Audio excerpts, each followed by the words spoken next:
நேரா இருக்கிற மரத்தை தான் முதல்ல வெட்டுவாங்க. ஆனா உன்ன மாதிரி ரொம்ப நல்லவனா நேர்மையா வாழ்ந்தா இந்த உலகம் உன்னை சீக்கிரம் ஒடிச்சு போட்டுரும். இந்த 4 விஷயத்தை கவனி.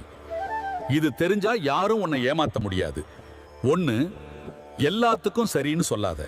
நீ சரி சரின்னு சொல்லும்போது அவனுக்கு உன் மேல அன்பு வராது. நீ ஒரு அடிமைன்ற தைரியம் தான் வரும். உன் முதுக நீயே வளைச்சு கொடுத்தா ஏறி மிதிக்க 1000 பேர் வருவான். 2, உன் கையிருப்பு எவ்வளவுன்னு பெத்த தாயா தவிர வேற யாருக்கிட்டையும் சொல்லாத. காசு இருக்குன்னு தெரிஞ்சா கடன் கேட வருவான், இல்லன்னு தெரிஞ்சா கேவலமா பார்ப்பான். உன் பர்ஸ் கனமா இருக்கட்டும், ஆனா உன் வாய் மூடியே இருக்கட்டும். 3, அதிகமா பாசம் காட்டுற இடத்துல தான் அதிகமா மிதி வாங்குவோம். சக்கரை அதிகமா இருந்தா எறும்பு மட்டும் இல்ல வியாதியும் வரும்பா. அளவுக்கு மீறின பாசமும் அக்கறையும் மத்தவனுக்கு உன் மேல இருக்கிற மரியாதையை குறைச்சோம். 4, தப்பு செஞ்சா மட்டும் மன்னிப்பு கேளு, ஆனா உன்னை பிடிக்காதவன் முன்னாடி நியாயம் பேசாத. அவனுக்கு உன்